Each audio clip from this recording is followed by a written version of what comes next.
नमस्कार दोस्तों, मैं हूं Mahendra Sao. Education and motivation के इस खूबसूरत चैनल में आपका हार्दिक स्वागत है।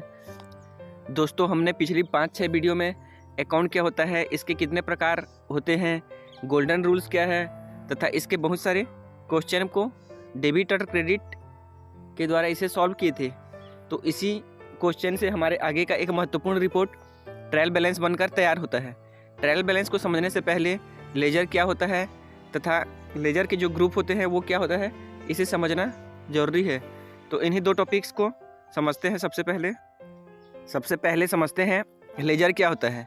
हम पिछली वीडियो में अकाउंट को पढ़े थे, जिसमें पर्सनल अकाउंट के अंतर्गत किसी व्यक्ति, संस्था या कंपनी के नाम से, किसी वस्तु या संपत्ति के नाम से जो रियल अकाउंट में आता था, और लाभ हानि आय व्यय के नाम से बहुत सारे हम अकाउंट बनाए थे। तो इन्हीं अकाउंट को टैली में लेजर कहा जाता है। किसी व्यक्ति, संस्था या कंपनी के नाम से, किसी वस्तु या संपत्ति के नाम से या आय व्यय लाभ हानि के नाम से जो बनाए जाते हैं उन्हें टैली में लेजर कहा जाता है। जैसे Ram account, Sita account, purchase account, sales account, Reliance industries private limited, NTPC limited, ये सब लेजर के अंतर्गत आ जाएंगे। इन्हें लेजर कहा जाएगा टैली में। तो जो भी हम अकाउंट पढ़े हैं उन्हीं को टैली में लेजर कहा जाता है। आगे समझते हैं टैली में ग्रुप क्या होता है। टैली में ग्रुप एक ही प्रकार के लेजर का संग्रह होता है, कलेक्शन होता है। मतलब एक ही प्रकार के जो लेजर रहते हैं उन्हें ग्रुप कहा जाता है, उनको एक ग्रुप में रखा जाता है। जैसे हम अकाउंट बनाए थे बैंक अकाउंट, HDFC, SBI, तो एक ही प्रकार के ये ग्रुप हैं। किस प्रकार के? बैंक के, सारे बैंक के टाइप हैं, तो इन्हें बैंक अकाउंट ग्रुप में रखा गया है। और दूसरा एग्जाम्पल, जैसे इलेक्ट्रिसिटी बिल पेमेंट कर रहे थे, रेंट दे रहे थे, टेलीफोन बिल पेमेंट कर रहे थे, और ऑफिस एक्सपेंस अगर हमारा है, तो ये सभी भी एक ही प्रकार के ग्रुप है। इनका नेचर, इनका प्रकृति एक ही प्रकार का है। इन्हें इनडायरेक्ट एक्सपेंस के अंतर्गत रखा जाता है। तो इनडायरेक्ट एक्सपेंस और बैंक अकाउंट ये दोनों ग्रुप हो जाएंगे। ग्रुप बनाने की आवश्यकता इसलिए है क्योंकि इससे समझने में रिपोर्ट को आसानी होती है, आसानी से समझा जा सकता है रिपोर्ट को। आगे समझते हैं टैली में ग्रुप कितने प्रकार के होते हैं। तो टैली में पहले से बने हुए 28 ग्रुप होते हैं, जिनमें से 15 ग्रुप को प्राइमरी ग्रुप के अंतर्गत रखा गया है तथा 13 ग्रुप को सब ग्रुप में रखा गया है। 13 सब ग्रुप में आते हैं, यानी सेकेंडरी बोल सकते हैं, और 15 जो है वो प्राइमरी ग्रुप के अंतर्गत आते हैं।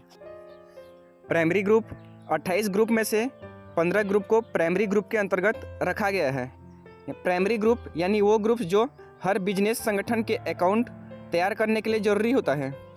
ये प्राइमरी ग्रुप सभी बिजनेस संगठन के लिए ज़रूरी होते हैं। हम प्राइमरी ग्रुप को डिलीट नहीं कर सकते हैं। उसके बाद दूसरा है सब ग्रुप्स। सब ग्रुप्स के अंतर्गत 13 ग्रुप्स को रखा गया है। जैसे एग्जांपल के रूप में देखें तो bank account, cash in hand, stock in hand, sundry debtor, यह सारे सब ग्रुप्स में रखे गए हैं। इन जो करंट एसेट्स के अंतर्गत आते हैं। करंट एसेट्स एक प्राइमरी ग्रुप है, इसमें से 4 सेकेंडरी ग्रुप या सब ग्रुप्स हो जाएंगे इसके अंदर आने वाले। जैसे bank account, cash in hand, ये सारे संपत्ति है। बैंक भी संपत्ति करंट एसेट्स में आएगा, कैश इन हैंड भी संपत्ति है, स्टॉक जो हमारे पास रहता है वो भी संपत्ति है, और सन्ड्री डेप्टर, जैसे हम लोग उधार माल बेचे हैं तो वो भी एक प्रकार का हमारा संपत्ति है, पैसा वो देने वाले हैं, सन्ड्री डेप्टर। इन 28 ग्रुप में से 10-12 ऐसे ग्रुप हैं जो बार बार यूज होते रहते हैं, यूजफुल है, इंपॉर्टेंट है, और इसको जानना हमको ज़रूरी है। तो इन्हीं 10-12 ग्रुप को एक बार और समझ लेते हैं। सबसे पहला है कैपिटल अकाउंट ग्रुप। जब भी हम कैपिटल अकाउंट का लेजर बनाएंगे, जब व्यवसाय में पूंजी लगाया जाता है, पैसा लगाया जाता है, तो कैपिटल अकाउंट बनाते हैं। तो कैपिटल अकाउंट का ग्रुप हमेशा कैपिटल अकाउंट के अंतर्गत रखा जाएगा। उसके बाद दूसरा अकाउंट कैश इन हैंड रहता है। जब भी हम कैश अकाउंट बनाएंगे तो हमेशा वो फिक्स रहेगा कैश इन हैंड ग्रुप में। कैश इन हैंड ग्रुप में वो रखा जाएगा। कैश अकाउंट जब हम बनाएंगे, इससे पहले के क्वेश्चन में बहुत सारे जर्नल एंट्री के क्वेश्चन में कैश अकाउंट बनता था, तो वहाँ पर कैश इन हैंड के अंतर्गत आ जाएगा ये। उसके बाद नेक्स्ट ग्रुप है परचेस अकाउंट। जब भी हम माल बेचने के लिए उसे खरीदते हैं, तो जब भी खरीदेंगे माल तो वहाँ पर परचेस अकाउंट का ग्रुप बनाया जाएगा।